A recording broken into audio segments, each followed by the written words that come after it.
pull up a chair. This is Off the Back Porch. Off the Back Porch with Sandy and Boomer is brought to you in part by Country Village Sporting Goods. Everything you need to get in the woods, the water, or to the camp is at Country Village Sporting Goods. Jason Hardy State Farm. Like a good neighbor, Jason Hardy at State Farm is there. And Larry's Pizza in El Dorado, home of the Double Pizza Parade. 20-plus years of bringing you the most important and latest information with local happenings, news, sports, opinions, and probably an attempt at humor. Also brought to you in part by Davis Farms Country Market. For farm to table fresh, it's Davis Farms Country Market. Cook's Body Shop. Chances are it will happen. And when it does, look to Cook's. Murphy Arts District. For the latest information on concerts and events, go to eldomad.com. Recorded live from Main Street Pizza in historic, beautiful downtown El Dorado, Arkansas. With a history of being the voices you trust. This is Off the Back Porch with Boomer and Sandy. Or Sandy and Boomer. Or two old guys you've known for a long time, whatever. And now your hosts, Troy, Boomer, Barrios, and B.A. Sandy Sanford. Hey, welcome to this week's edition of Off the Back Porch. He's Boomer, and I'm not, even though I try to pretend to be and hope someday. Especially at gas stations. Put it on my ticket. Yeah. I'm Boomer. Yeah. You just put it on my ticket. I'll be back to pay it. Matter of fact, my wife, Fru, you know her. She'll come through. Yeah. Just if she asks what all we got, don't tell her about the 30 packs. And I'm Boomer. Yeah. Yes. Y'all know me, Boomer. Your friend Boomer. That's me. Hello, my American friends. So welcome to another edition of Off the Back Porch here at recorded live at our favorite place to eat, the locals' favorite place to eat. That's right. And that is Main Street Pizza here in beautiful, historic downtown El Dorado, Arkansas. We're so glad to have you with us today. And Boomer, I did take a chance. I wore the blue. I wore the blue South Arkansas Now shirt, and you wore the black one. Mm-hmm. And so now there's no way we can be coordinated week to week. Yeah, because we're off. Because now you only have the blue one left, and I only have the gray one left. So I wore gray last week. Yeah. And you wore black. So why don't you just start texting me and tell me what you're going to wear, and then that's what I'll wear. We want to be the same? I thought we'd want to be different. Oh. We'd want to so look uniform? Okay. That's what you want? No. You don't get your feelings hurt over No, it. I'm just saying, you know. Just say nothing then. Don't be saying. So I'll wear what you got left? Gray? I don't even know now. Oh, come on, man. We'll both be gray next week. Okay, we'll both be gray. Gray.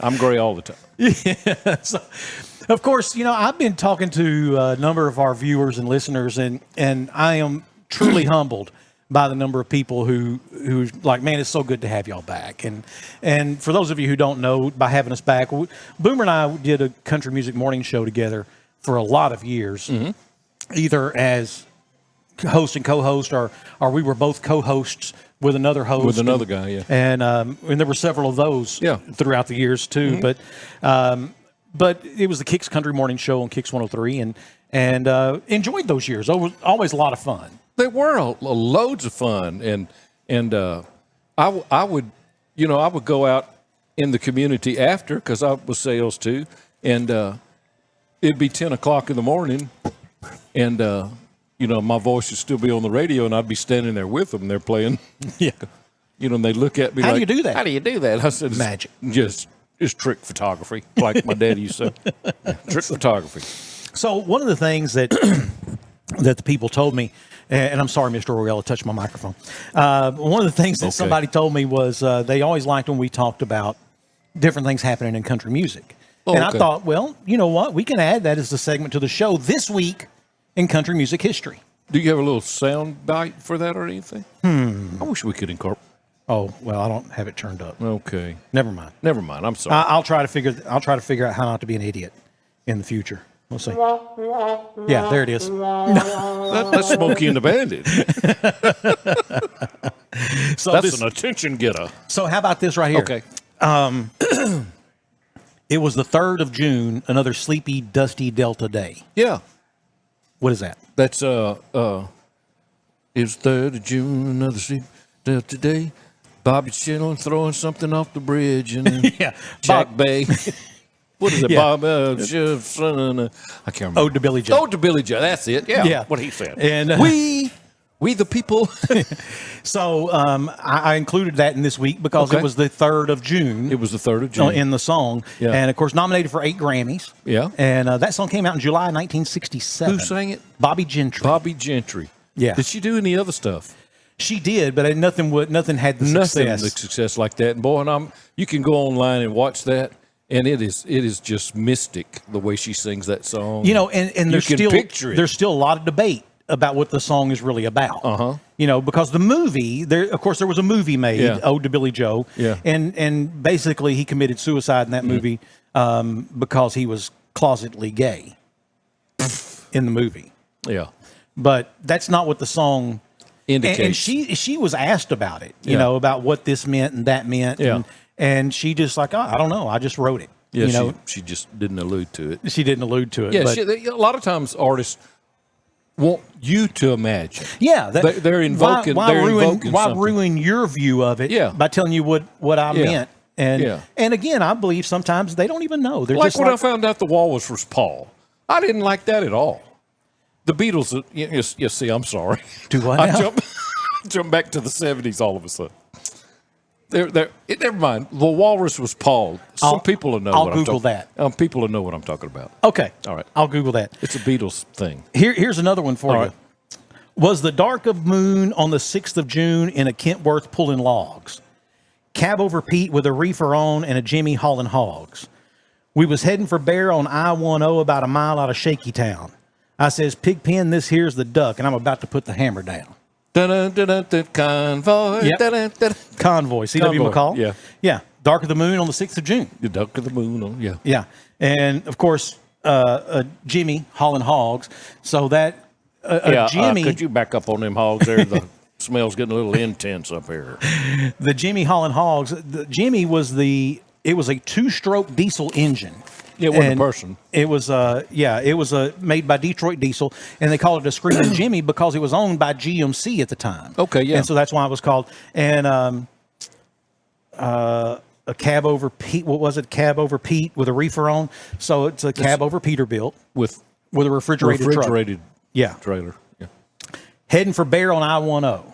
So obviously I-10. I-10 is I-10. Yeah. And heading for Bear, they called them Smokies or Bears, Mm-hmm. mostly highway patrolmen because their hats resembled the hat that Smokey Bear wore. wears. Yeah. Yeah. And a mile out of Shaky Town. You know where Shaky Town is? Los Angeles. Oh, that's right. Earthquakes. That's right. Yeah. Yeah. Pigpen is the duck. I'm about to put the hammer down. Of course, Chris Christopherson in the movie. Yeah. As the rubber duck. And But and you're old enough to be the CB days. oh, I remember them very well. Yeah. Eventually, they started putting CBs standard in vehicles. Yes. My dad had and I thought that was the most wonderful thing. Oh, it was the coolest thing in the world. He had You a could talk- CB in his. You didn't have to put one in. It was already in there. Yeah. And I'm telling you, back in the day, we all wanted that Pierce Simpson one because it would ping, ping when you cued your mic. Brother, we thought that was, he's got a Pierce Simpson. Woo! I had a radio board that did that, but it wasn't because it was supposed to. Had a short in it somewhere. Yeah, you turn the mic on, ping, ping. All right, what else? Born this week in 1941 in Greenwood, Arkansas, Wayne Kemp, country music songwriter. He wrote the song "One Piece at a Time" for Johnny Cash. Oh, he did. Yeah, I got it one piece at a time, and it didn't cost me a dime. Yep. Yeah. He also wrote "The Fireman" for George Strait. Oh man, he He- made some money. "I'm the Only Hell My Mama Ever Raised" for Johnny Paycheck. Mm-hmm. And #1 song for Ricky Van Shelton, "I'll Leave This World Loving You." Wow. Those are some great songs. Gosh, I wish I'd have wrote those. Yeah, really, I would. I just want a part of them checks. But he was born this week in 1941 in Greenwood, Arkansas. 1969. Today in 1969, Johnny Cash show premiered. You know who the first special guest was? June Carter. Well, June Carter and the Tennessee Three were on there, Yeah. as well as the Statler brothers. And Carl Perkins was on there. Wow. But the special guest on that very first episode, Bob Dylan. No, it wasn't. Yeah. Oh, You man. gotta serve somebody. Buddy, yeah. So, on this Just like a woman. On this date in 1971, Lynn Anderson's Rose Garden became her first #1 hit. Yes. On this date in 1974, Dolly Parton had a #1 with "I Will Always Love You." And, someone asked her in an interview recently, they said, do you care that Whitney Houston, most people think that was her song first? Yeah. She said, no, darn it, I don't care. I get the checks. So here's a great one. This week in 1980, Urban Cowboy opened in Lord. theaters. Has it been that long? 1980. 45 years My dad ago. is in that movie. Is he really? Yeah. There's a part where they're at Gilley's. And so for those of you who don't know what Urban Cowboy is, it's a great movie. It transspans time. It's not great acting, but it's a great movie. And but there's a Italian kid from New Jersey who pretends to be a Texas oil hand, and he moves to the Houston, Pasadena area to go work on the oil refineries, right? And he meets a girl named Sissy, and they fall in love, and he beats her up, and then he apologizes. I'm sorry, I hit you clear back to the first time. Clear back, yeah. There's a mechanical bull, and it all centers around a nightclub at the time in Houston called Gilley's. Gilley's, yeah. Named after the famous, Mickey Gilley. Mickey's place. Now, yeah. Mickey did not own it. He did? No, he did not own it. I didn't know that. He was licensed. He was given a royalty for using his name, but he did not. But anyway, the whole thing centers around Gilley's and the mechanical bull and all that. But anyway, there's a part where they're in Gilley's, and if you listen, you'll hear them say, Buddy Sanford to the white phone. Buddy No, Sanford they don't. Yes, they do. I'm going to have to go watch it again. Yeah. Now, the problem is I've had a hard time finding it. Now, we had some friends over at the house one time, and I was like, hey, watch this. And I fast forward to it, and they're like, what did that say? And I was like, it says Buddy Sanford to the white phone. I back it up, play it again. They're like, it sure does. And that was Daddy. And So was it planned or it just happened? it just happened. No kidding. Yeah, he was a fixture. He was a fixture at Gilley's. I met Johnny Lee when I was this tall. I mean, he woke me up out of a booth at Gilley's. I was asleep in the booth. I started going to Gilley's when I was little. Oh, you was pimping for your daddy, too. Of course, yeah. Yeah. You little, I was Daddy's wingman. This is what he'd do. Daddy'd say, son, see them girls over there? Said, go over there. Said, son, where's your mama? Says, we don't have one. That's almost true. I don't know. So, But my daddy, he'll buy you a beer if you come over here. it's pretty close. There was a time, and it was the name of the bar was the Copper Door Club, and the door had a bunch of pennies. They did the door. It was like a black swinging door, And collaged it or whatever. and it was just in pennies all the way top to bottom. You can imagine how heavy that door was. Yeah. As a kid, I could barely push it open. But the Copper Door Club, and it was a bar inside a bowling alley where Daddy bowled pretty regularly there in Houston. And so we were in there one night, and there was this very attractive lady, and I was about 8 years old. She's sitting at the bar, and I noticed her, and every guy in there hit on her except Daddy. He didn't have to. It was just back in the day, man. He just didn't have to. He had game. A serious game. Anyway, so at one point I'll go over there, and there's a guy, and he's all up, talking to her and all this, and I climb up on a stool right behind her, and this guy looked and said, there's a kid at the bar. She looked over. I was like, how are you? She said, I'm good. And she said, where's your mommy? I was like, I don't know. And she's like, you don't know? I said, mm-mm. Well, where's your dad? I said, He's right over there. he's right over there. And about then, Daddy looks up, and she looks at him, and he nods at her. Next thing I know, she's the left old boy at the bar. She's sitting at our table, and I woke up in her house the next morning. That's God's true story right there. I remember that story. I was telling bits of it, but I'd forgotten the whole thing. That's exactly how that happened. Well, I woke up in lots of strange people's houses. And one time, it wasn't supposed to. We weren't supposed to have stayed the night, but something happened, and we had to get out of there in a hurry. The hood was cold. The hood was cold on Daddy's car. Yeah. I remember when we'd go to some lady's house, and they would go talk, as they would say. We're going to go back here and talk. And here's the TV, and you can watch whatever you want. And there were 3 channels. You weren't watching a whole lot. But I would walk around, and if I saw pictures on the wall, wedding photos, and husband, I knew we weren't staying all night. I just knew. Oh, man. I knew that way back then. What a great upbringing. I wouldn't change it for anything in the You world. turned out just fine. I wouldn't change it for one thing in the world. On this week in 1993, Conway Twitty died. abdominal aneurysm. We lost the great voice, Conway Twitty. Yep. Also on this date, 1993, this week in 1993, Toby Keith got his first number one hit, Should Have Been a Cowboy. Went on to become the Song of the Year that year. Toby's gone, too. Yeah. This week in 2000, this is one of my favorites. This week in 2000, Tim McGraw, Kenny Chesney, Martina McBride, Leanne Womack, and George Strait all performed at the George Strait Music Festival in Buffalo, New York. Shortly after the performance, Kenny Chesney was arrested and charged with disorderly conduct. Tim McGraw and his manager, Mark Russo, were also arrested and charged with felonious assault on a police officer. If you remember what that was about. I don't. So Kenny Chesney evidently had asked for permission to get on this horse, belonged to a sheriff's department. Okay. And he was granted permission. Okay.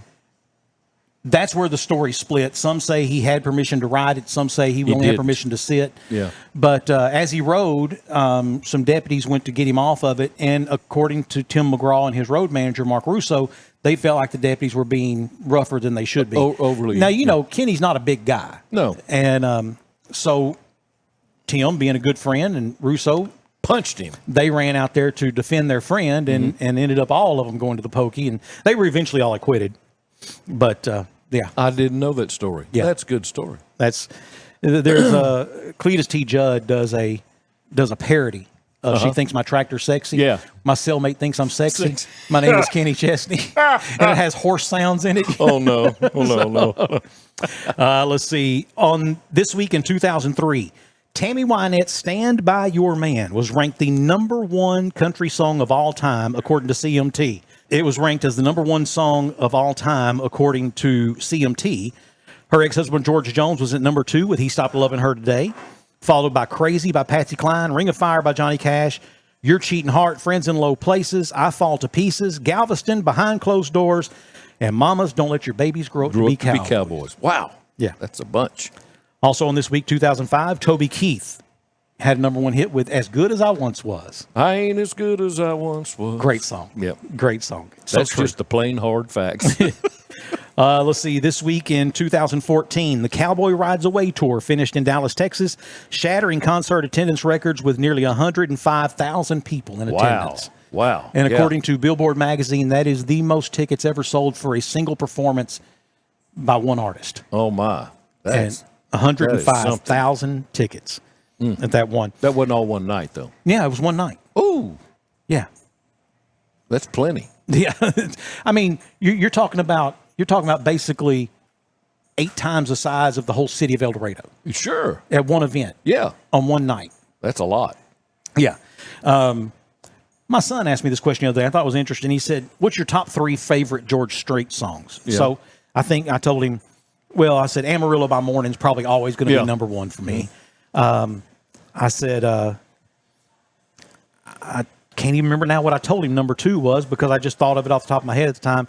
And then Full Hearted Memory. Yeah. I told him was Troubadour. I told him Troubadour was my second, and then Full Hearted Memory. What would be your top 3 George Strait songs of all time? Well, Full Hearted Memory, but the one about not Montego Bay, Marina Del Rey. Marina Del Rey, yeah. Great song. Yeah. And, gosh, there's one we used to two-step to all the time. Yeah, I mean, there's so many. You know, what's the one where Amarillo by Morning? Yeah, I'm sorry. Yeah, Amarillo by Morning. Yeah. So, in other words, 2 of my 3 or 2 of your 3. Yeah. And he was telling me his same thing. He had Full Hearted Memory was one of his favorites. Yeah. And he told me about a conversation he and my middle son had over the weekend, and Full Hearted Memory was one of his top 3. Yeah. And, you know, and I don't know why. I've liked the cadence, the rhythm, the beat of the song, and it's just a great song. But, yeah. Over 50 number ones. Yes. That's hard to do. I don't care who you are. You know what you can buy with 50 number 1 hits in country music? Anything. Texas. Anything you want. He could buy that 4-6 Ranch if he wanted to. He could. If that other guy hadn't bought it. Yeah. Great George Strait songs. And then this week in 2022, Hal Bynum passed away at the age of 87. Now, Hal Bynum was known for a lot of songs. He wrote a ton of songs, but his 2 most famous, Lucille by Kenny Rogers and Ain't No Good Chain Gang, Johnny Cash and Waylon Jennings. Oh, yeah. Ain't No Good and an Evil-Hearted Woman. Yeah. Speaking of Lucille, my dad jokes, right? Mm-hmm. So I don't remember where we were, but for whatever reason, I was a teenager and we were laying in the same bed. We must have been camping or going hunting or something. And he's like, man, I had the worst thing happen today. I was like, what's that? And he said, I was driving over here and he said, a guy on a motorcycle passes me. And he said, next thing you know, the motorcycle starts shimmying. And he said, and the wheel falls off of it and he wrecks and it's terrible. And he said, I get out of the truck and run over to him. Man, are you all right? Are you all right? And he was whispering. What? And he said, lean down there. What? And he said, you picked a fine time to leave me, Lucille. Said, Daddy, that didn't happen. Well, it could have. It could have. Might have well could have. My hand held high. Could have happened. We're going to take a break. When we come back, we have more of Off the Back Porch right after this. Fresh produce season is coming in hot. Davis Farms Country Market is planning another great farm-to-table food market Saturday, June 21st. There will be lots of local fresh produce, as well as other Arkansas and Louisiana-made products on hand, and a live PK Grills demo, grilling Davis Double D Farm beef by none other than world champion steak cook-off winner Johnny Joseph. For more information, see our friends at Davis Farms Country Market, 4523 Junction City Highway, or call 870-639-1323. Everybody loves a parade, and Hilarious Pizza throws parades all the week long. Bring the family in for your favorites, or explore the variety that Hilarious Pizza offers. Come join us at Hilarious Pizza for the greatest parade ever. Hey, welcome back for more of Off the Back Porch here with Sandy and Boomer and our special guest, Mark Day. Thanks for being here. I'm glad I'm here. Thanks for the invite. Well, Mark, I used to always say his name like that, just Mark Day. And he said, man, I love it when you do that. He said, you make it sound like I won something on the radio. Exactly. Mark Day. Mark Day, if you're listening, give us a call. I will say every time someone calls me on the phone and I have to say my name, I always say, this is Mark Day. Because if I don't, I say, this is Mark Day. And they go, Martin? Mark Day? Martin? Who? And I say, no, it's Mark. M-R-K. So, yeah, I appreciate that. So, if any of you are my Facebook friends, you know that for years, Mark and I have been friends with each other, including the time that I was raking my yard and gathering up leaves, and Mark came by and did a spiritual wave and left me to it. And I asked him about it a couple of days later. I said, you couldn't have stopped and helped me. I said, man, I didn't want to interrupt you. He said, you look like you were moving so good. He said, I just knew I would be an interruption. I probably had 5 kids in the car at the time. So. I don't think you had that many at the time, but yeah. Yeah. That was probably the reason I didn't stop. So Hurrying home. Was I working at the church at that time? Yeah. Gosh, that was so unchristian. I'm so sorry. Yeah, I quit tithing over that. Doubted my salvation. Actually, it was about 2 weeks later. I'm on the side of the road between that boot and liquor store after you leave Fordyce. Yeah, that's right. And between there and the Sheridan. woods. Yeah. I was on the side of the road because I was on a phone call and I couldn't keep driving because I was going to lose signal. Yeah. So I get out and I'm standing there on the side of the road and there goes Mark and Chester Passmore. They pass by me and I'm like, they didn't even stop to see if I was okay or Really? anything. Yeah, and there is banjos playing in that place. I don't remember. Is it really? Got me again, didn't he? So sorry. I don't remember driving by you. Yeah, Gosh. y'all had been going to some conference or something. Sanctification is a process. So, it is. It's a long one for some of us. Yeah, some of us are still working. That's Still right. Working on that That's sanctification. Right. That's right. So, Mark, tell our audience of 2 or 3. No, it's actually we've actually got some great reports. But tell our audience what it is you do now. Okay, so right now, currently, I work at Lanxess. It's phonetically, it's Lang-SIS, Lanxess. So I have heard it pronounced Laxus, Lanxess. I've heard everything, but it's Lanxess, and I do public relations and land management. I've been there since 2018. Okay. So When you say land management, are you dealing with people when it comes to leases and mineral rights? Every bit. So previously that job, I worked for a church for 14 years. And I tell people all the time this, public relations, land management have a lot in common with church because people still call and ask me for money all the time since I'm in the public relations side of things. And on the land side of things, people still call and voice their concerns to me about what's going on with the property that they have. So with the land, we have probably close to 8,000 different mineral right owners that we make an annual payment to. I mean, wow. 8,000? Close to 8,000. Okay. Yeah, it's a little bit under 8,000. So, but we also And that's for bromine.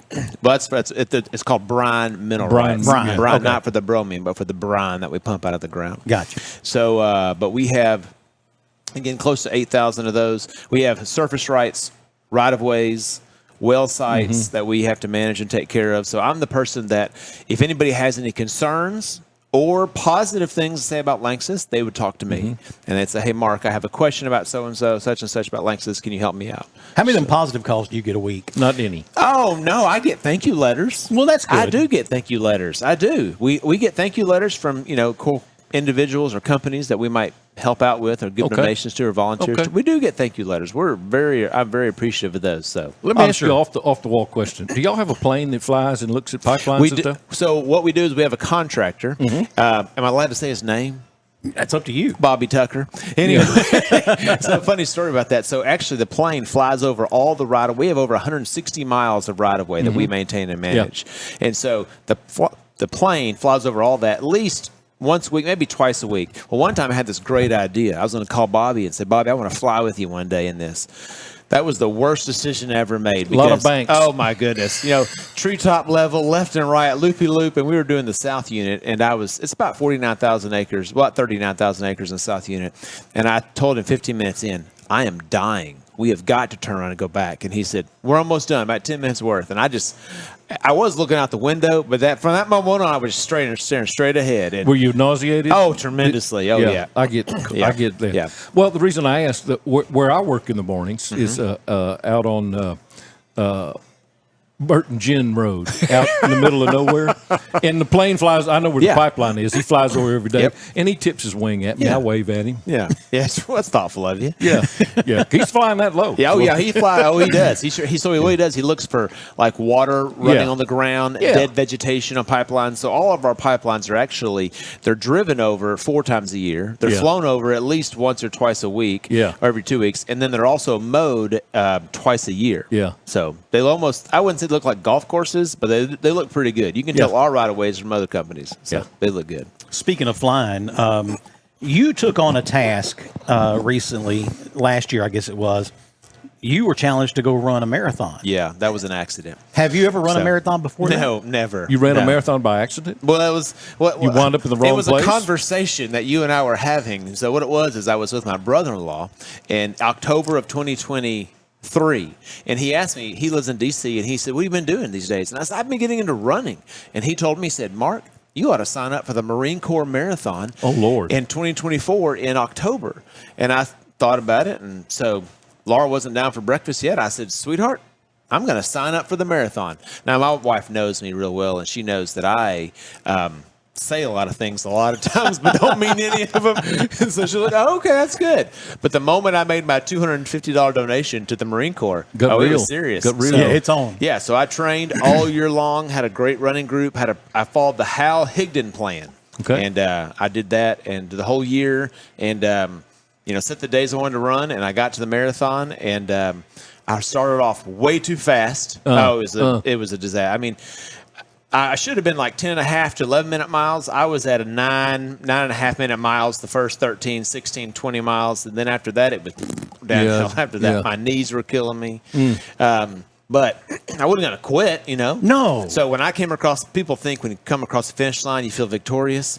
I felt defeat 100%. I walked across the finish line. It was so bad. But you did it, though. Oh, I did it. I well, finished that's good. But the Lord has a sense of humor in this because I finished 4 hours, 59 minutes, and 47 seconds. 13 seconds shy of 5 hours, which I had no idea. I was like, just thank goodness I finished. So, But You weren't last, though. no, not at all. no. There were tons of people there. Well, sure. There was over 16,000 people The running next that day, there were some people still. That's right. Yeah, we're still looking for Sandy. He'll be here sometime or another. He's at mile 2 still. Said he stopped and had a beer along Yeah, the way. and a McDonald's. Speaking of that, along the way, there were people handing out fireball shots. Oh, wow. Yes, because there are people everywhere on both Of sides. course, I mean, yeah. they're hanging out. They're handing out water and Gatorade. They have established stops, but there are fans. Yeah. Handing out fireball shots, pickle juice, anything. The last 6 miles, it was loaded with just people handing out all kinds of stuff. So.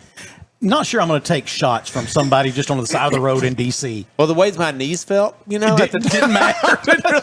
I did it, but Maybe it will kill me. exactly right. I remember stopping by a medic tent, and they were like, "What's wrong?" I go, "My knees are killing me. All we have is Tylenol." I said, "I'll take 7. Thanks so much." Yeah. She said, "We Can only I give snort you 'em? 2. We'll give you 2.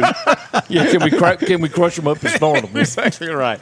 So yeah, but that was just a 1-year goal I set for myself, and I did it, and we'll see how it goes. Mark texted me one day. He said, "Hey, you going to be home this weekend?" I was like, "Yeah." And he said, Oh, yeah. Do you mind if I come put some stuff in your yard?" I'm like, Well, stuff in your yard. "Stuff is like a car on blocks, or Old washing machine? put it next to mine." Yeah. So, no, he said, "No, your house is on the path that I'm running the train. I'm doing like." I don't remember what he said, 16 miles. It was from like, it our- was in the teens. Yes, it was. And yeah. he said, "I need somewhere I can put some water to store it." And I said, "Yeah, man." I said, I'll stretch the about hose out to about the what creek. time? What time you think you coming through?" He said, "Oh no." He said, "I'll drop it off tonight, but when I run through tomorrow, it'll be before 6." And I was like, "On a Saturday?" "Yeah, best of luck, bud." Yeah, but if he told me it was going to be like 8 o'clock, I'd have had the kids out there with signs. Yeah. Go, Oh, yeah. Mark, you can do it. Yeah, that was a lot of fun. So, and it involved a lot of people calling neighbors, or people I don't know, and saying, "Hey, can I drop this off in your yard?" You know, because I mean, they're not going to care at 6 o'clock, 5:30 in the morning. But Right. anyway, but so I texted Mark and I said, "Hey, when you're going to D.C., are you flying in of or out of Reagan?" And he's like, "I am. What should I know?" Yeah. Why do you ask? Well, how was that, by the way? the flight, Yeah. oh, it was great. It was really good. We flew See, I didn't- Spirit. You fly Spirit? No, we flew Southwest. Okay. Southwest. Yeah, that's when That's when you let you sit where you want. they load you in like cattle. Yeah. Basically, they put you in the the rows and like. But now they don't do that anymore. I heard so. No, you got to sit where you're assigned. Which is pretty stressful, to be honest, when I'm traveling with my wife on Southwest, because it's not a guarantee I'm going to get a seat with her. Because it depends what group you're in and where you're far back in the group, A, B, or C. And so I always stressed about it. So, but if you're by yourself, it's no big deal. Just Yeah. sit wherever you want. So sit closer to the front. So No one told me there's no airspace over D.C. oh really? And so when you're flying into Reagan, basically, I know nothing about flying. Okay. I start that off with, I am totally ignorant when it comes to anything flying, except I know when they let the flaps out, that's because they're trying to slow down. Oh yeah. Okay. So we're at 30,000 feet, and I hear them let the flaps out. I'm thinking, Is that normal? This is not where you normally want to slow down, I would think. I mean, we got 30,000 feet between us and the ground. We could slow down a lot between now and then. Why are we putting the flaps out? Well, I may not know anything about flying, but I know cops, and I spotted the air marshal as soon as I got on. Oh, really? In Cincinnati, and I spotted him. So I kept glancing at him, and if he wasn't nervous, I wasn't nervous. Yeah. That's how He was okay. Yeah. So we're at 30,000 feet, and I hear him let the flaps out, and I'm thinking, okay. And I fully expected the pilot to come on and say, "Hey, that I hit the wrong button, sorry," or something. Nope. Them flaps stayed out, and I could tell we're slowing down. And then next thing you know, it felt like a nosedive. You have to Really? fall into D.C. basically from straight up, because they're not going to allow you to fly over the city. And so here we go. And I mean, it literally was like, I felt like we're leaning forward. We're going down at such an angle. I kept spotting the air marshal. He wasn't worried. He reading his book or whatever. So I was like, okay. And I thought, well, Lord, you needed to kill me over the Appalachians. You couldn't have just killed me in El Dorado. I mean, Got to fly all this way to die? got to fly up here to die, but okay. So we get down, and then we get to D.C., and we fly for what feels like about 12, 15 miles at about 300 foot off the ground. And I still hadn't heard them let the landing gear out. But yet I mean, we're going over the Potomac, and I'm looking out the window, and I can see fish in the water, people in boats and stuff, and I'm like, wow. And next thing you know, I hear the landing gear come out, and then it's, and that's it. We stopped. Y'all fell out of the sky. And when I felt us hit ground, I was still looking at the Potomac. Yeah. I mean, it's just like water ends, and we stopped. I've never flown into D.C. And so I don't remember that. all that's great. And when I got ready to leave, I have a buddy who lives in D.C. that I had not seen in like 8 or 9 years. And we stayed up way too late the night before, visiting and reminiscing at the lobby of my hotel. And I had to be at the airport. This was back when the national threat level was colors. Okay. You know, so we were at threat level orange, which means everybody in D.C. standing around with machine guns. Okay. And so I had to be at the airport like 2.5 hours before my flight takes off. Mm-hmm. So I have to be there at like 4 in the morning. Do you really have to be there that early? That what they told us then we did. Okay. You know. All right. So and it's D.C. and I figure of all places they don't play, that's the one. It's right. Sure. So it had been a tough week anyway. I had to testify before Congress and all that, and so I get ready, get on the plane, and it must have been Southwest because it was a sit where you want to kind of thing, and I end up sitting next to, and I don't know who she is, I don't recall, but I knew she was like a model. I mean, and she looked the part. She was gorgeous. So if you sat next to me in a plane, would you think that? No. Sears model. So I've never felt like more of a troll than I did sitting next to her. Yeah. And so they come through at one point and they said, hey, we have too many people on this side of the plane. We need more people on this side of the plane. Is anybody willing to move? I popped my hand right up. Well, I didn't know that meant it was the last seat next to the bathroom door in the very back. And that's no joke. It's exactly where it was. I was sitting by myself. There's only one seat there. And so I'm at the bathroom door. Well, they roll us out on the runway and we back up all the way to it feels like wheels are on dirt and Bubba pops the clutch and away we go, you know. And this thing is going straight up. And I'm like, this is how space shuttle pilots feel. Man, I mean, it's like... So they got to exit the same way they entered. And it's rocking like a Pentecostal camp meeting, man. I mean, it's going, right? And we get up, I don't know, 25,000 feet or something, and we hang a hard left, and we fall about 10,000 feet in doing that. And I'm like, oh, Lord, I thought I was going to die on the way to D.C., not on the way home. Finally land in Cincinnati, get on my connecting flight to Little Rock, and I happened to overhear a couple of the flight attendants talking, and they were like, yeah, this is our pilot's first flight. Oh, that's encouraging. And I mean, yeah. She was having her first flight. Now, I don't mean to... It's normally a role that is handled by men. Yeah. And... You're not despairing anyone. I'm not. But to say that my anxiety level went up enough when they said first flight. Mm-hmm. So... away we go, and pilot comes on, and she's like, hi, I'm so-and-so, your pilot today. We're flying from Cincinnati to Little Rock. And Little Rock? Expect the... I was going to Denver. Stop. Expect the flight to take blah, blah, blah. We're going to experience some storms along the way, but we'll handle those when we get to it. And so at one point, she comes on, she says, hey, up ahead of us is a huge storm cell. I'm going to fly us over the top of it. Yeah. Now, you know, I've watched lots of movies with airplanes on them, and I've never heard them say, I'm going to fly over the top of this storm. I've never heard that. I've heard them say, we're going to divert around go around it. You know, but I've never once heard them say, I'm going to fly over the top of it. Because usually the tops are 40,000 feet. And if it's a movie, they're going through it. Make it more exciting. Yeah, this is 40. And a bunch of people are slugging one guy. She says, we're going to climb to, and I don't remember the number, 46,000 feet or something. Mm-hmm. She said, You'll hear me let back on the throttles because we don't have to push them that hard at that altitude. And it should. I'm on the edge of my seat here. It should take us 8 minutes. It should take us 8 minutes. Let's go. So I feel we start ascending, and I hear let back on the throttles, and I wore a watch back then. I like 8 minutes. Let's see man, like 7 minutes and 53 seconds later, we're coming back down. She gets back in the throttles again. It was bumpy, man. I mean, it was like riding in the back of Pawpaw's truck down a dirt road. It was bumpy. We get to Little Rock and we have to circle for like an hour. Oh, really? It's storming so bad we can't land. And I'm like, so what are we going to do here? I mean, at some point, you gotta land, whether you want to or not. You're going to, and so they're just about. One of the flight attendants comes walking by, and I said, "Hey, listen, I know for a fact the airport in El Dorado, Arkansas, can handle a plane this size." She says, "Yeah, how do you know?" I said, "We landed Air Force One."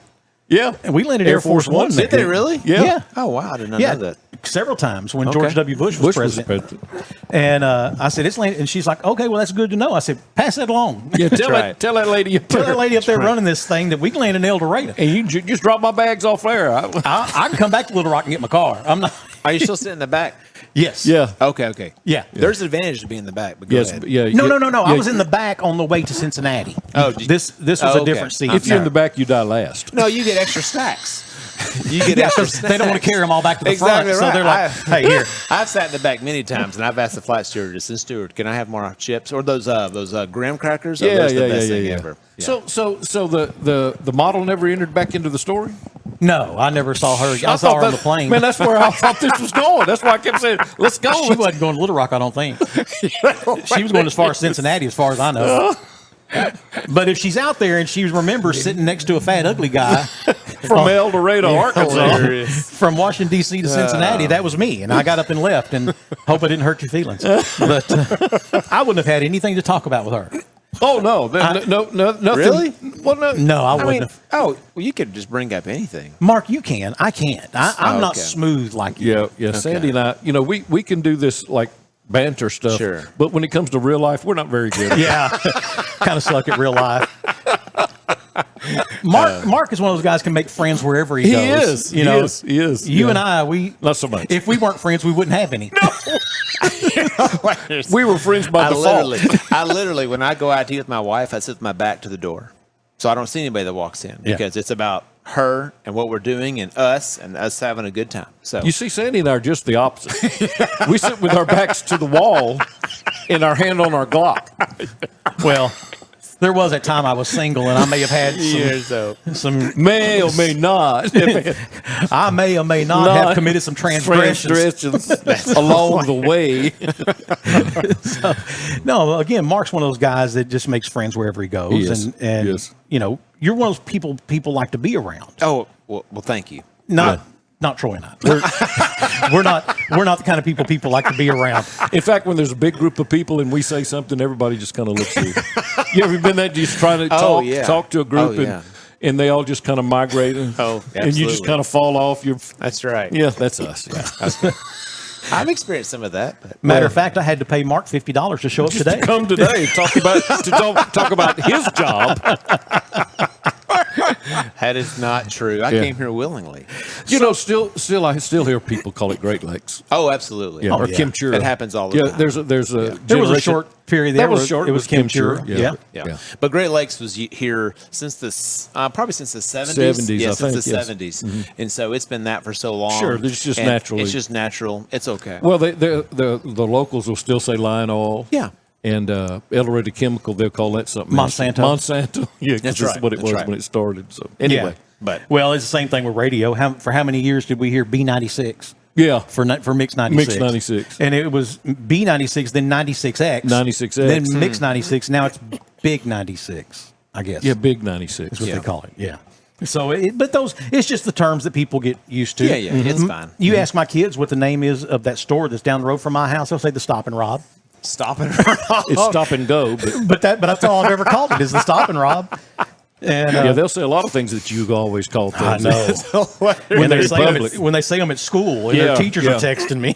Yeah, or like I did when I was 6, when the preacher was talking to Daddy, and Mama called me in from the porch when I was 6. I said, "Daddy, tell that stupid woman I ain't coming in."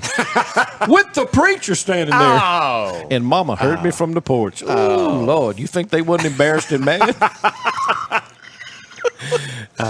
Think I got a good whipping? I remember that. I'm 69 now. And you still remember. I remember that. You know, memories are formed two ways. One is, what is it? It's frequency. Well, hang on. I remember this. I got it now. It's frequency or intensity. Intensity. One of those two things. Intense. It was an intense moment. Yeah, that's what we talk about in advertising. You know, if it comes in threes, you got to hear it in threes. Sure.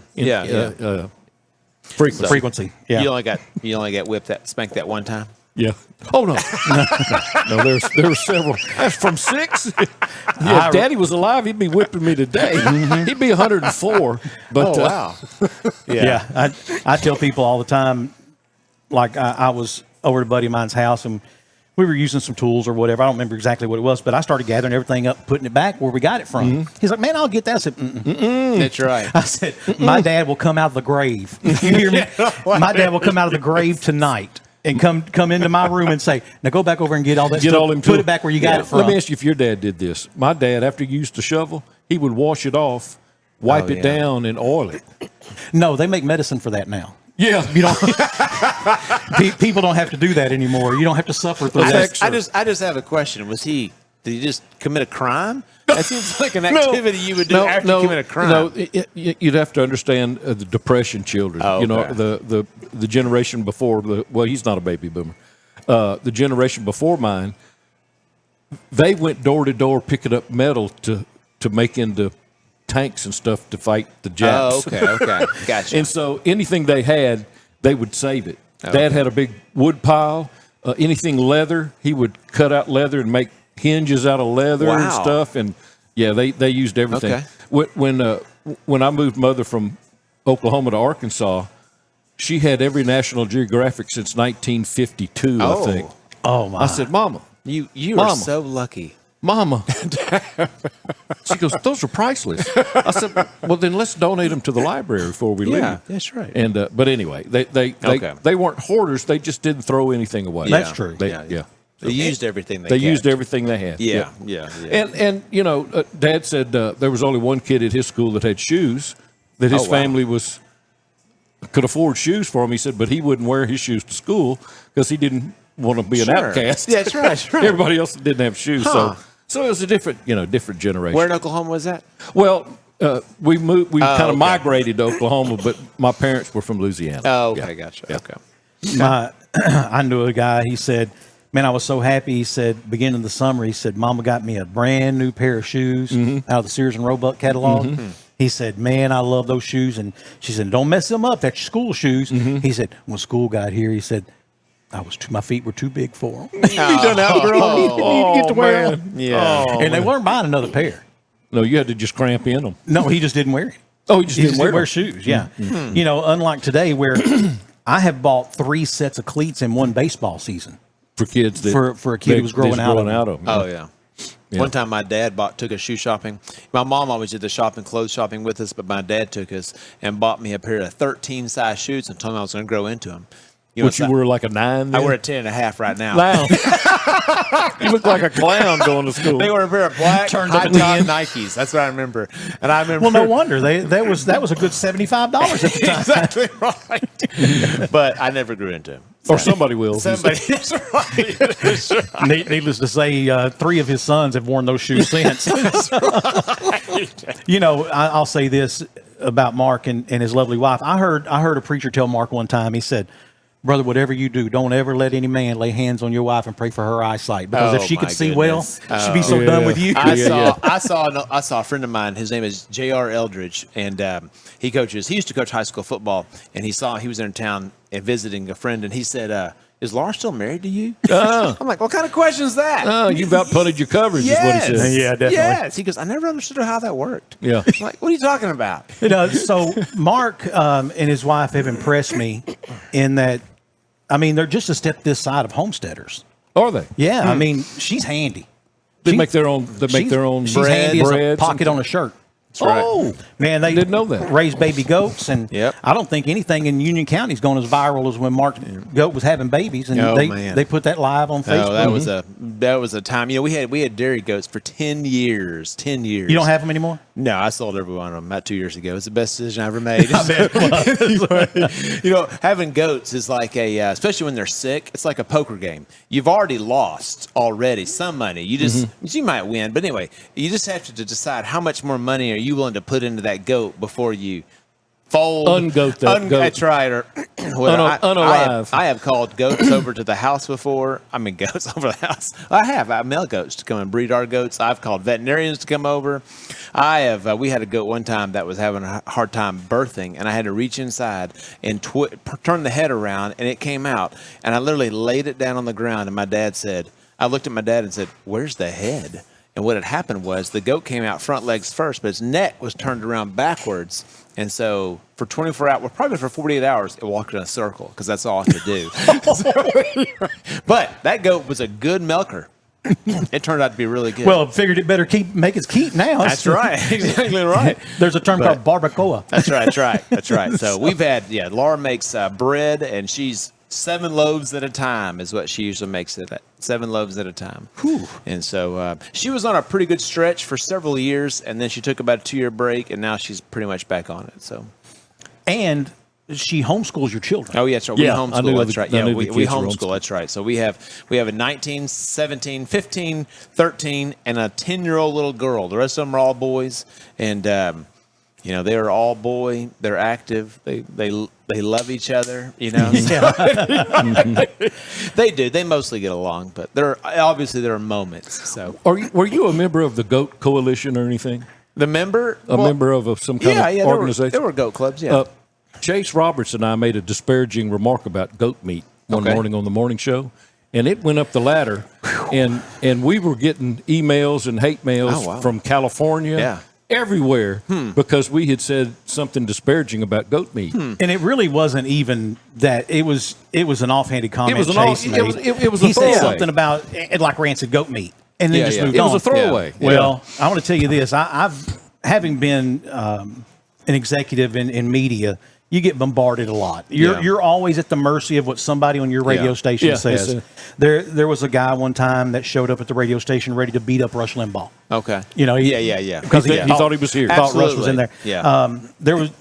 I thought people were going to burn the place down over something Rick Schaefer said on Drive Time Sports one time. Yeah. That was disparaging about the young man from Junction City who went on to play at Oklahoma State and then got drafted. And man, his name escapes me right this second. But Rick Schaefer said something disparaging or could be taken disparaging about him and the basketball player. Yeah. Okay. James Anderson. And man, I mean, people went nuts. And there was a guy came in one time, evidently someone on one of the satellite stations said something that he took to be offensive towards Vietnam vets. And he came in highly inebriated, and I had to physically remove him. Oh, really? From the station. So you're always at the mercy of whomever. But I have never, ever in my life been accosted and threatened the way I was by the goat people. Well, see, goat people, we are, goats are obviously animals, and people care about animals. And so I've discovered that, because we have so much money invested in the goats, that we want to make sure that they prosper and do well.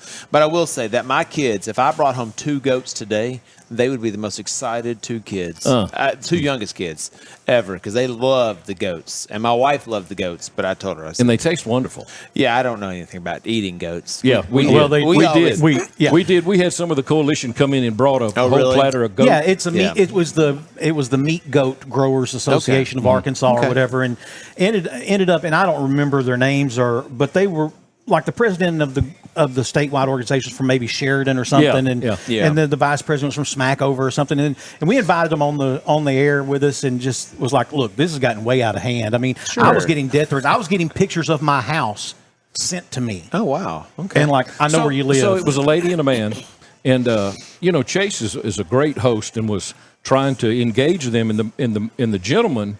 He was just there because he was pissed off. Yeah, he sat there with his arms folded.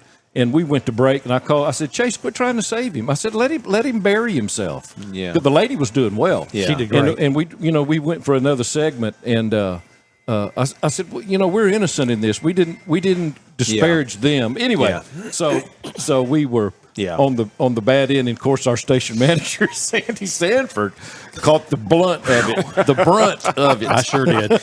Well, there was no blunts involved. The brunt of it. Yeah. Well, with milking goats, it's like picking money off a tree. But there comes a point where you don't need any more money because you have so much money already. if you don't pick it, it didn't grow back the next day.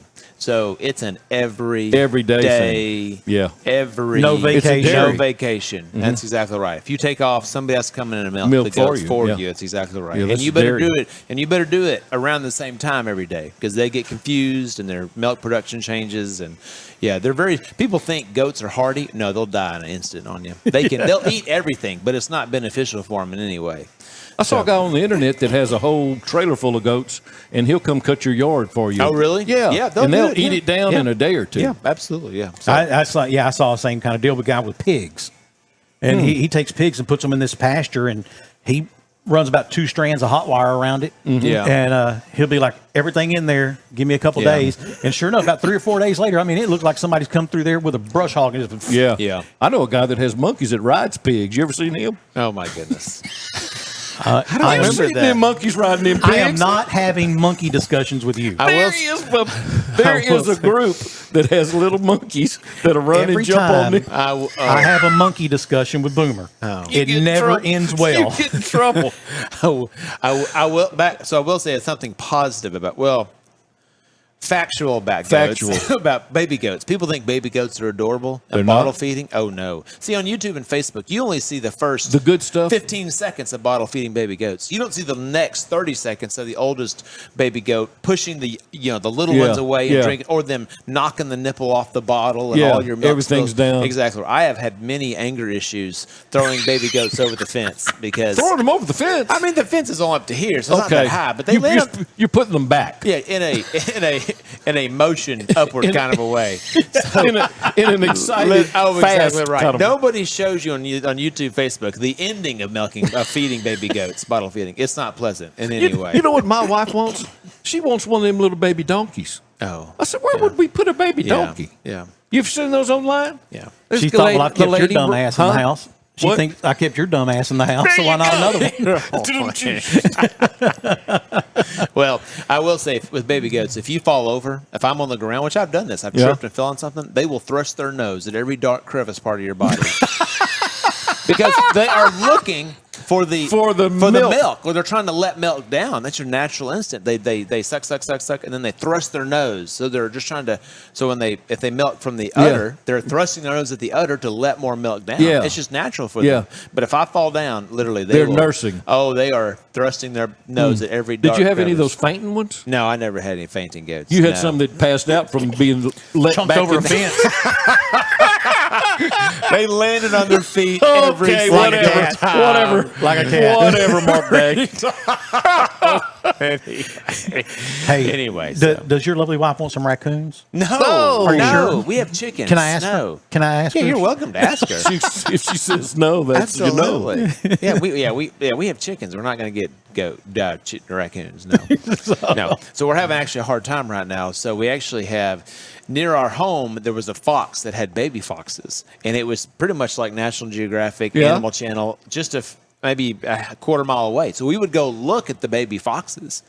Well, now we have chickens now, and those baby foxes Eat chickens. Mm-hmm. And so now it's a battle with foxes now. And so I've got one little girl that loves animals and doesn't want anything to happen to the fox. They got a Disney movie going on at I that house. know. I told my wife yesterday. I said, "This My is name's Copper. exactly right. Fox in the I'm a house. copper. I'm a hound dog. That's right. That's what I remember. Best line ever. So anyway, so now we've got this battle going on where we can't. I don't know. Anyway, so we're trying to figure that out. But Live traps. yeah, I mean, Kind of like the Jews and the Philistines. Well, what going on. happened? Yeah, exactly. My daughter goes out and sees the fox sitting on the stump, waiting for it to get dark. My son goes out there trying to, Kill the fox. and my daughter's like, "Run away, Little run fox." away!" Yeah. So Well, I'll tell you how you fix this. okay. Make her a Republican. Let her sit there and watch a fox eat a chicken Eat a one chicken. time. I can sure it's dramatic. Yeah. I can only You're right. imagine that would be enough to where Yeah. she's like, you know what, Daddy? To heck with that fox. Yeah. So, Let it die. Yeah, Painfully. but anyway, we've seen them, and it's a nature place around our house. So it really is. So back to mineral rights and those kind of things. So does the new lithium agreement, does that affect Lanxess at all? So actually, it doesn't. So So Standard Lithium, they went before the Arkansas Gas Commission to form a lithium royalty on their unit that they have formed already. Yeah. So they formed a unit in Lafayette and Columbia County. And that is, so when they formed that royalty, that is where the royalty is established, only in Lafayette and Columbia County. It is not in Union County. So when the other stakeholders, is let's say Exxon Saltworks comes through and they want to form a royalty, they're going to form a royalty specifically for the unit they have already created, the brine unit they've already created. Okay. So in South Arkansas, we have 3 brine operating units in Union County. We have the Central, South, and West, and they total around close to 150,000 acres in total. So if Lanxess wanted to get into the lithium business, they could, and we would just say we would piggyback on the other applications from Standard Lithium and say, this is the royalty, the 2.5% that we'd like to adopt to extract lithium. So, And that's what the other ones have established was right. 2.5%. Yeah. That's right. And there was of course, there was a whole rigmarole over that. I mean, at one point there was one group wanted 11%, and Yeah. I think they ended up coming back and saying, okay, we would accept 4. Standard Lithium wanted, I think, 0.75 at one point, and then it ended up at 2.5, and everybody kind of agreed and said it's a good starting spot. It's kind of like the fox and the chicken thing. Standard Lithium or any group that comes in and starts mining it, well, they got to be front loaded. They got to make to keep going. There's a huge investment. And they've already invested a lot of money already. Yeah. I mean, and to drill a brine well 5,000 to 7,000 feet underground. I mean, a mile is 5,280 feet, and so 7,000 feet underground to drill a well, infrastructure and everything, we're talking probably close to $13 to $18 million just for one. Yeah. Just for one. Yeah, just for one well. One well. And you got to have a disposal well also to put the water after that. After you've extracted your everything lithium. you want Yeah. and your brine, your lithium. So are they not getting any tailwater from Lanxess? Or Well, currently what Standard Lithium is doing is they have a pilot plant at our south plant. Yeah. And so we pull up the water to the surface, extract the bromine, give it to Standard Lithium in a small portion. And I mean, it's a very small pipe. Give it to them. Then they extract the lithium through their pilot plant. They do the testing, send it to their customers. They give it back to us, and we put it back in the ground. Nothing has been sold at Standard Lithium in Union County. It's always been. It's all testing. It's all testing. It's a testing pilot plant, is what it is. What's that on Feed Mill Road? Is that not Standard Lithium? Feed Mill Road. No, that's Tetra on Feed Mill Road. That's right. So that's a Tetra, and they closed down a couple years ago. That's right. Yeah. So You spend a lot of time explaining, like you just did to us, to people who ask those questions. What is it you enjoy most about your job? Oh, I enjoy the talking to people every day. That's what I enjoy the most. I love talking on the phone. I'm going to be a telemarketer when I get old. So probably not. I'm probably going to work at Walmart as a greeter or as a visitor center at some national park somewhere. Yeah, there you go. I can see people all the time. I love interacting with our mineral right owners, the landowners, the community. I enjoy connecting people to each other. You have a need, you have a problem. I want to try to answer that problem as best I possibly can. And so working at Lanxess has allowed me to do that. So Lanxess lets me, on the public relations side of things, be involved in the community, serve on community boards. Yeah. And that's exciting too. But my favorite part by far is obviously it's going to be the people 100%. Sure. I mean, there are times where you're behind a desk and you're working on projects, and those happen also a lot, but His second most favorite part is getting paid. Yeah. Because, he used to be in the ministry. And our church had a motto and said, Lord, if you'll keep him humble, we'll keep him poor. Yeah. That is not true. They teach that at seminary. Now, I'll say that I used to do the announcements at church before Mark and Chester took them away from me without asking. And I used to do. Are you bitter? No, not at all. Not at all. 20 anymore. years later, 15 years later.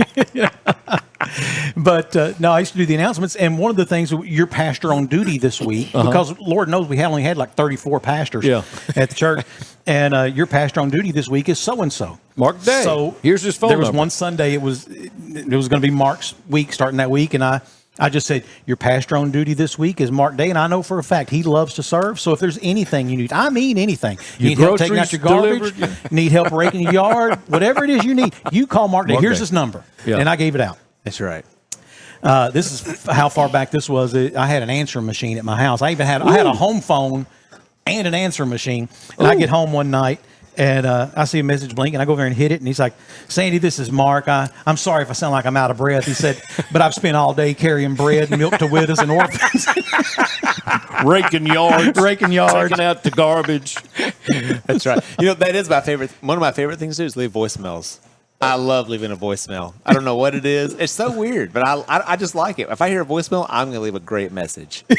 So I don't know why. It's an odd thing, but I hang up. If Oh, they don't really? answer. Yeah. Most of the time, I do too. And I'll just text them. Oh, yeah, you know, no. So, yeah, so we deal, obviously, with a lot of mineral right owners, and this is a misconception. People think that mineral right owners are wealthy individuals. No. Oh, no. It is everyday individuals that I would say, out of our checks that get mailed out, I would probably have to say that 70% of them are $200 and less a year. I mean, it's a very small percentage that actually gets a large amount. We have very few. We have corporations, obviously, but most of them are just everyday individuals that get mineral checks. So. Well, those TV shows, you know, on those reality TV shows didn't help when they had people in the Haynesville Shale getting that mailbox money. Yeah. And I did have one mineral owner email me, and they said, "Hey, my wife has mineral rights in Union County, and with the new royalty, I would like to know how much my check's going to be."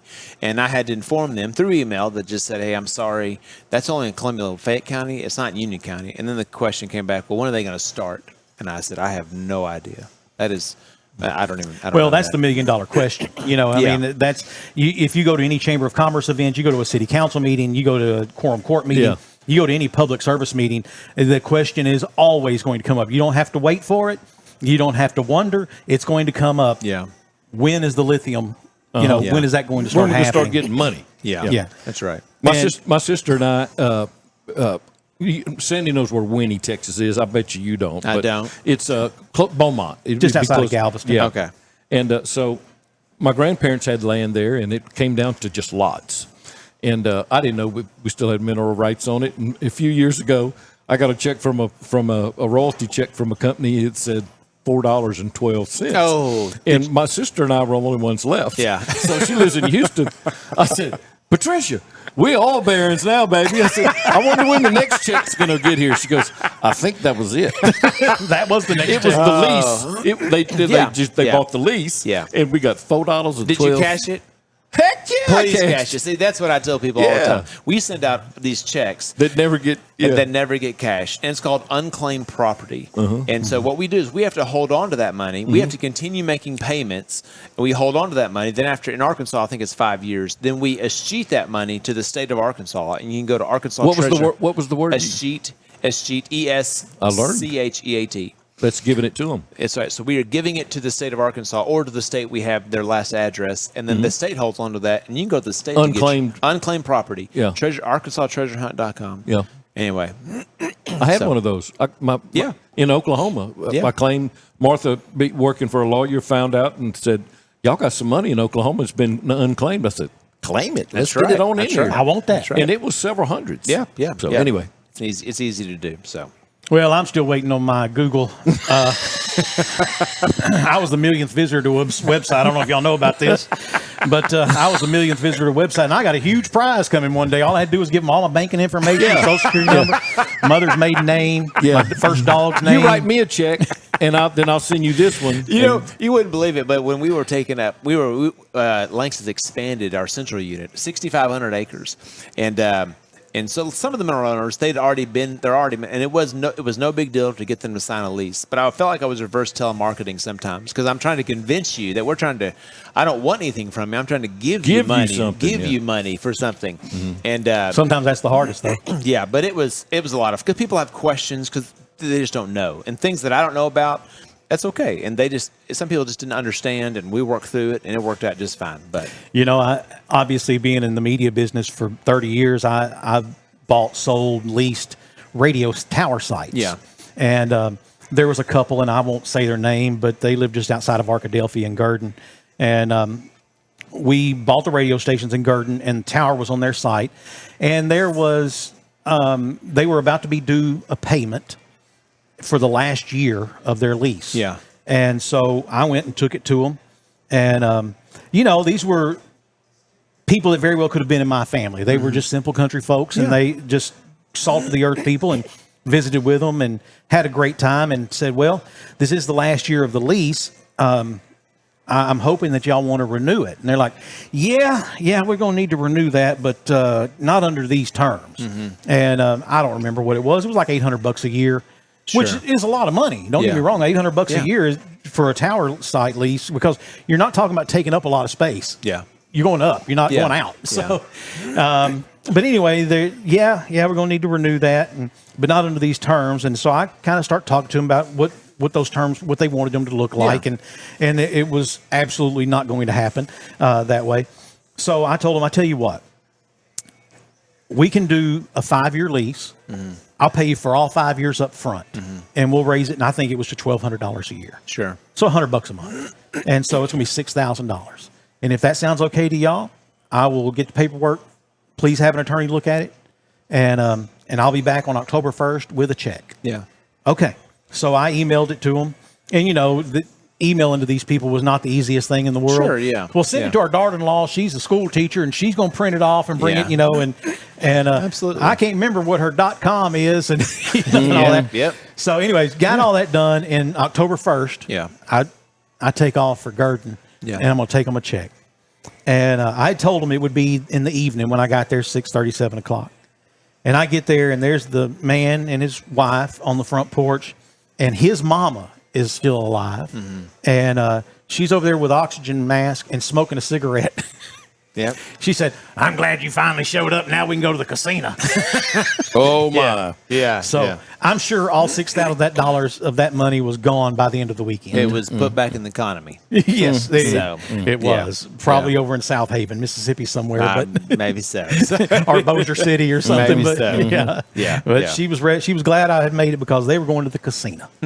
So, Mark, thank you so much for being with us today. Thanks for joining us and putting your reputation on the line by being being on a podcast with the likes of us. But There's scriptures about this. there are. Is that unequally yoked? Yes, Something like definitely, that, or- definitely that one. Yeah, don't drag your cow through a bad pasture or something. And was it 2 Peter 3:19? Yeah. You know what that one says? Don't. A dumbass speaking with a man's voice. Yeah. Oh, yeah. Well, I appreciate the opportunity, and I really do. And Lanxess is a great place to work, and we're grateful to be a part in our community here in South Arkansas. Well, we're glad you're there, Mark, because you're definitely one of the people that I know. And all kidding aside, I count as one of my dearest friends. I trust. I coached one of his sons in baseball. Yeah. And him and one other little kid was about the only pitchers we had. Which kid was that? Jack. Oh, really? Yeah. Oh, wow. That was the him and I think Brody Little were the only pitchers we had. Basically, everybody else was just. Wasn't that the year my daughter broke her leg, broke her ankle? It was. It sure was. Yeah. She was cute. She always wanted to be cute as opposed to really playing ball, and like she would run and look at her ponytail because it was popping out of the back of her helmet. And so anyway, this one particular game, we're down by a run or maybe two, whatever it is, but it's the last inning, and my daughter's now made it to third base, and we had these two twins on the team, and they were fast. You couldn't throw them out. If you were standing on the pitcher's mound throwing to second base, you couldn't get them. They were that fast. And I told her, I said, look, I just gave him the sign to steal. He's going to steal second. When he does, if that catcher pops up from behind the plate and throws it to second base, I want you to run, and I want you to run like you mean it. Run hard. And, baby, slide, okay? Because she got into this thing, she didn't want to slide. It'd mess up her pants, Yeah. Baby, I need you to slide. Do you understand me? Yes, sir. Okay. So here we go. That kid takes off for second base, and sure enough, that catcher with his coach yelling, no, no, no, that catcher fires it out there, and it flies over the second baseman's head. Well, she's gone. She's taken off. And she slides into home plate, and her cleat hits that plate. Her foot stops, but the rest of her does not. Yeah, and I remember that. I mean, just Broke snapped her an ankle. ankle. Yeah. And the only good that came out of that is I didn't have to go to dance recital that year. There we go. Yeah, because that's forever. Yes. Were we the Texan Rangers? No. I know what we were. We were the Astros. Yeah, I'm pretty sure that was it. Pretty sure that was it. I only coached one team that was called the Rangers. I only did that one time. Oh, really? Yeah. Oh, okay. But yeah, Mark is also one of those coaches that I called him over to me. I said, look, I'm fixing to get tossed from this game. Oh, you're hilarious. I did. I pulled him and my loving wife. They were our 2 assistants, and I said, "Listen, y'all, I'm fixing to get tossed. Yeah, y'all carry on. When this inning is over, don't let him pitch anymore. He's out of pitches. Okay, he can't pitch anymore. I don't care who you put on the mound because they're not going to be able to throw strikes. But I'm fixing to get tossed." You're so funny. And so I proceeded to march out to the field. And Was you arguing balls and strikes? Or no, doesn't matter. I was arguing about pulling your head out of your butt. Oh, okay. That's what you was. But we for. had an umpire who was looking at his phone during the game. Okay. And that was just, for some reason, just settled on me the wrong way. I imagine. I imagine it would. But incidentally, I did not get tossed from that game. And so Mark's opportunity to don the head coach's hat never did come. Yeah, I was a head coach for a few years, and then my wife told me, "Mark, you make an incredible assistant coach. Yeah, you should never coach anything ever again." The reason is because I didn't really care about winning or losing, and Laura cared about winning. Yes, yeah. And we would soccer. I was arranging my kids on this app on having everybody having equal playing time in soccer, and Laura was all about like who we put with who, and why are you putting her in the goalie? Because she asked. She put her little brown eyes on. Coach Mark, can I please play goalie? Oh, yes, you can. Of course you can, baby. Absolutely. Get in there, absolutely. So, but anyway, so she told me after that soccer year, she says, "You can never coach ever again. No more. No more for you." He's Mark Day. He's Boomer. I'm Sandy. We're going to take a break. We'll be back with more of Off the Back Porch right after this. Life happens. And sometimes that means life throws you a curveball and someone hits your car. You don't have the time, the energy, or the inclination to deal with it. That's why Jody Cook and Cook's Body Shop is here. Whether it's an insurance claim or some cosmetic work you've been putting off for far too long, check with our friends at Cook's Body Shop. They are the official body shop partners for the Off the Back Porch podcast. When it happens, look to Cook's. Grammy Award-winning Train, live. August 27th, the Mad Amphitheater in El Dorado, Arkansas. Train, with special guest Edwin McCain.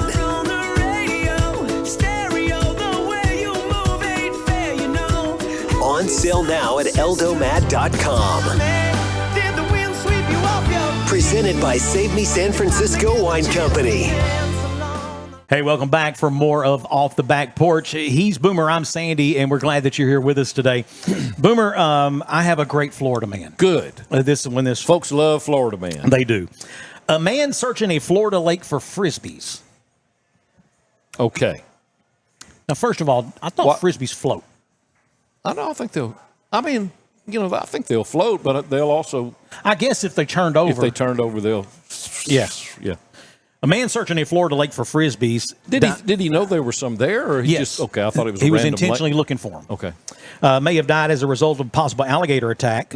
This is according to a news release from the Largo, Florida Police Department. Mm-hmm. The victims, who authorities have identified as 47-year-old Sean McGinnis, was discovered along the shoreline of Taylor Lake in Largo, Florida. Investigators believe the victim was looking for frisbees sometime during the night when an alligator attacked him.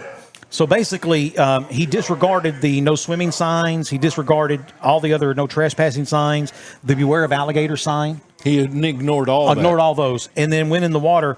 He was known to do this because it was next to a frisbee park. Okay, I was wondering how all the frisbees he would go in there and look for frisbees and then sell them back to. Okay. Sell them back to the owners. Finding golf balls at the golf course. Exactly. Okay. Exactly. Evidently, he found more than a few flying discs. He found Miss Alligator. He found an alligator. Husband. Yeah. He found an alligator. It said 2 alligators were captured that day. And did he perish? Did he die? Oh, he was dead. When they found him, he was dead. Oh, poor thing. Yeah. Didn't get to sell him. No, it didn't get to sell them frisbees. They found him, or part of him, and some frisbees. I'm sorry. You know what? I laughed too. I can't say anything. Okay. That's somebody's family. They said he was found within a few feet of discs that were floating in the water.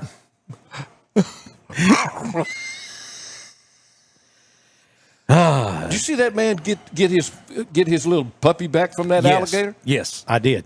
Man, he loved that puppy. He did love that puppy. Or his wife did. Yeah, he didn't want to have to deal with her. He said, I'd rather deal with the alligator.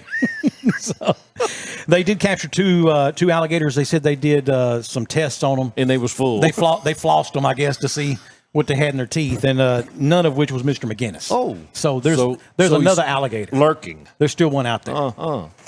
still exists. This is another Florida man. Okay, And yeah. this one actually leads into something else. But All right. boating on Lake Seminole was a delight to Sean, a local pastor, and his friend, up until their boat began to take on water.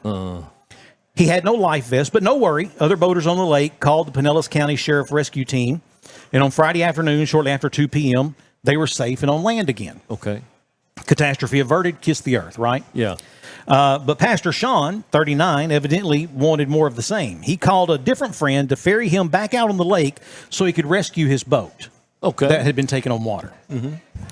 That's understandable. But he again went out without a life jacket. Once again, he went out without a life jacket and doesn't know how to swim. Oh, my. Imagine that.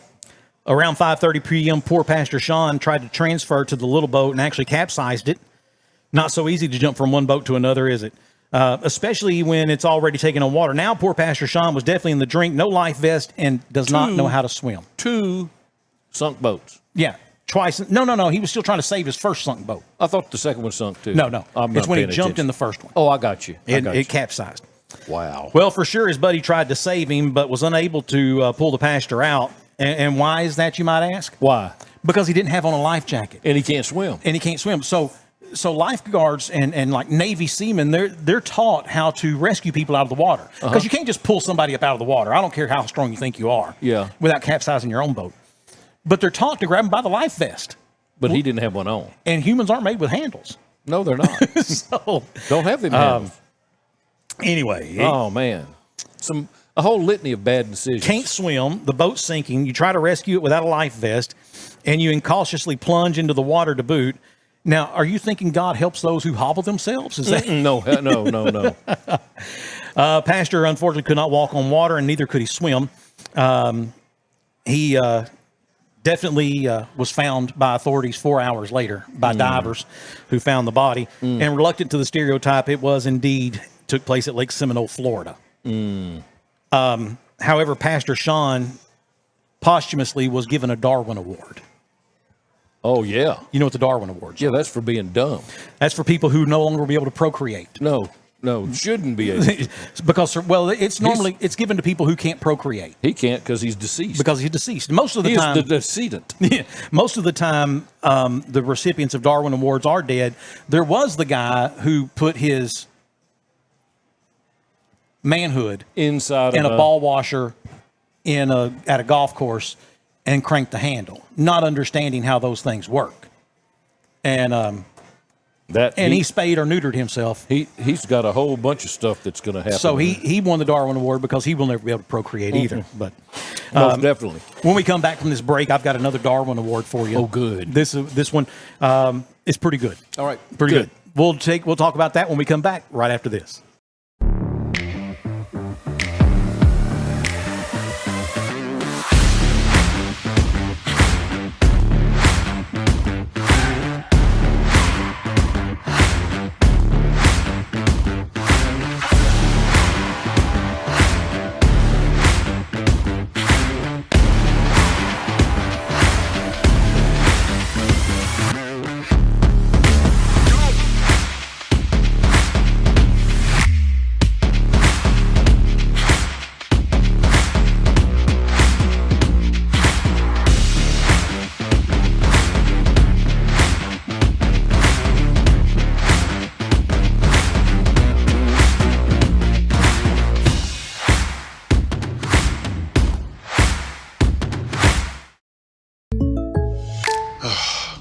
This is a nightmare.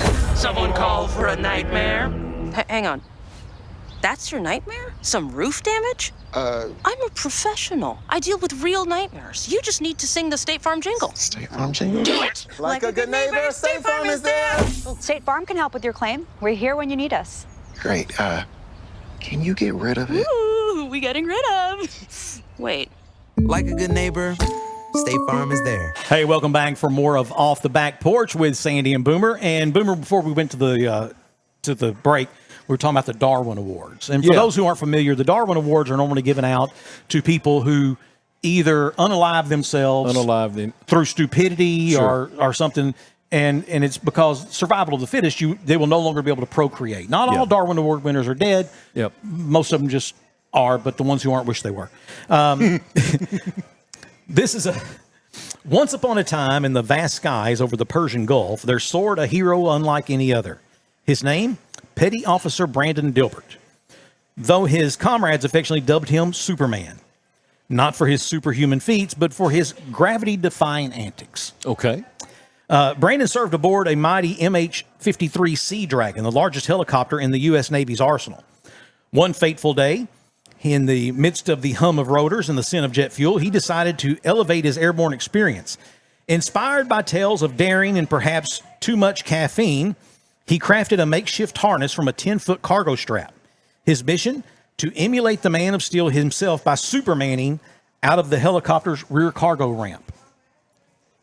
So basically, they would take a strap and tie it around themselves and then throw themselves out of the back of a perfectly good helicopter and then fly through the air like that. Well, with the strap snug under his shoulders and arms outstretched forward in classic superhero pose, Brandon edged out of the aircraft, his body horizontal to the earth below. Fellow crew members cheered and snapped photos, capturing the moment for posterity. For a brief, exhilarating instant, Brandon was flying, not in a plane, but as a human missile of mirth. However, the laws of physics are very unforgiving. Yeah, they took over. Yeah. As the helicopter cruised at 138 miles an hour, the wind resistance proved too great for the knots that he had tied in the harness. The harness slipped, and Brandon plummeted 125 feet into the Persian Gulf. Despite immediate search efforts, his body was recovered hours later. The incident prompted a thorough investigation, as you can imagine. You know, the Navy don't like losing people. You don't have to have no thorough investigation. He don't know. He should have. This is easy to investigate. He should have learned that knot tying class on that knot tying day. He was absent. A thorough investigation by Rear Admiral Denby H. Starling II. It was revealed that Supermaning had become an unofficial pastime among crew members for over a decade. The practice was swiftly banned, and several personnel faced disciplinary action. Brandon's tale serves as a poignant reminder. While the skies may beckon with promise of adventure, it's best to leave the flying to those with actual capes. His legacy lives on, not just in the annals of naval history, but as a cautionary tale of the airborne ambition. That's what I was about to say. There's a cautionary tale. Gonna ride. If I ever heard one. Yeah. So, let's see. Tell you what, why don't we take a break? Okay. We'll come back, have a couple more things, and we'll be wrapped up this week. Okay, man. All right. Back with more of Off the Back Porch right after this. Fresh produce season is coming in hot. Davis Farms Country Market is planning another great farm-to-table food market Saturday, June 21st. There will be lots of local fresh produce, as well as other Arkansas and Louisiana-made products on hand, and a live PK Grills demo, grilling Davis Double D Farm beef by none other than world champion steak cook-off winner Johnny Joseph. For more information, see our friends at Davis Farms Country Market, 4523 Junction City Highway, or call 870-639-1323. Welcome back for more of Off the Back Porch with Sandy and Boomer. We're glad to have you with us this week. Boomer, I always love being here at Main Street Pizza. Yeah. It's always so good, so consistent. They have something to eat. They have something to eat. And I don't know if y'all have noticed this, but I can always eat. Yeah. I didn't get this size by not eating. Yeah, well, if I'm going to maintain this overweight condition, I'm going to have to eat. Yeah. So, yeah. Every time I say, I'm going to make some armadillo eggs, and I never think to. Yeah. So one day I'm going to remember. Ask them. We're going to ask them. I'm going to remember. Yeah. Boomer, we talked about Florida Man. We talked about Darwin Awards. Now, this person had an unfortunate accident in the outdoors, but no Darwin Awards given out here. But I just thought it was an interesting story. Okay. An Alaskan man who was pinned face down in an icy creek by a 700-pound boulder for 3 hours survived the ordeal with only minor injuries, thanks in part to his wife's quick thinking and lots of luck. Kel Morris and his wife, Jo Roop, went for a hike in a rocky creek bed. Now, his wife is a retired Alaskan state trooper. They moved to Seward, about 120 miles south of Anchorage. Morris said so basically where they live it's on a peninsula, and there's a lot of holiday, Memorial Day, they get a lot of people, and they wanted to stay away from people. They wanted so they go back in this backcountry in this kind of underdeveloped part of Alaska, and they're going to hike this area. It's not a trail. They're kind of trailblazing. Okay. So he says they're going along this creek, and he said he noticed dangerous boulders some weighing over 1,000 pounds along the banks. He said, I had made my way down one side, was coming back up the other side, and everything, the whole side slid out from under me. He said things became a blur as he tumbled down the embankment about 20 feet, landing face down in the water coming off of a glacier. So the water's like 36 to 37 degrees. Okay. And he's face down in the water. Then a boulder lands on his back. Oh, and he's pinned. He cannot, it's a 700-pound boulder. He can't get out. Yeah. The way he landed, there were rocks under him and in between his legs. So the boulder those caught the weight of the boulder, preventing them from crushing him. But the massive rock had him pinned. He said when it first happened, I was doubtful there was going to be a good outcome. Yeah. He said his wife tried to free him for about 30 minutes, putting rocks under the boulder and trying to roll it off of him before she finally left to go find a cell signal. She only had to walk about 300 yards to connect with the 911 and relayed their location, her exact GPS coordinates to dispatch. Of course, she's a retired state trooper. A volunteer at the neighboring Bear Creek Fire Department heard the call, and he was working at a sled dog tourism operation, and they used a helicopter to ferry tourists out there. Well, he diverted the helicopter. No kidding. Don't carry any more tourists. Let's go over here and save these people. Yeah. So firemen were called. They couldn't get to them. They not on ATVs. They got up to them. They were still hiked in. They were about 45 minutes away from them. Even as far in as they got on the ATVs, still another 45 minutes to them. Okay. Well, the helicopter saw them. The helicopter swoops down, picks up the firemen. Okay. And their equipment. Ferries them in. Takes them in and drops them off. Now, by this time, however, Mr. Morris was hypothermic from the cold water and had lost consciousness. Oh, okay. And so his wife would held his head up out of the water. Okay. While she was waiting on help to arrive. Firefighters use 2 airbags, normally reserved to extract people from wrecked vehicles, to slightly lift the boulder. And then one firefighter said it just became an all-hands brute force of 1, 2, 3 push. It took 7 guys, but we were able to lift it off of him and get the victim out. An Alaskan National Guard helicopter lifted them out of the creek bed with a rescue basket. He spent 2 nights at a local hospital for observation, but had no broken bones and walked away unscathed. Oh, he was fortunate. He that said, was something. One of the firemen said, I fully anticipated a body recovery, not him walking away without a scratch. Morris, who's now reflecting on his ordeal, acknowledged it might have been a little wake-up call to stop doing things like this at his age, 66. Oh, yeah. Yeah, your mobility, unless you're just training all the time, is... Anyway. I was very lucky. He said God was definitely looking out for me. He said when he and his wife go hiking this weekend, they're going to stick to established trails. He said, we're done trailblazing. No kidding. Yeah. That's smart. Yeah. Don't go back in the water, Pastor. Don't do if that you don't know anymore. how to swim without a life jacket. Yeah. Well, he's not going. No. He's not going to go back. He won't. No, he can't. There's a guarantee in that. Not unless he's Buddhist or Hindu or something and comes back as a cat or a catfish. A fish. Yeah. Yeah. Come back as a fish. That's a great story. I love that ending. Yeah, me too. Yeah. Absolutely. Well, you know what, folks? That's going to do it for us this week, and we're looking forward to some upcoming announcements that we have to make. Like I told Boomer a couple weeks ago, we could make the announcement now, but there's a few things we're just ironing out. Some good things. But really, really good things that we're excited about that's going to be coming your way. And so we thank all of you for being part of Off the Back Porch in South Arkansas Now. Until next week, God bless.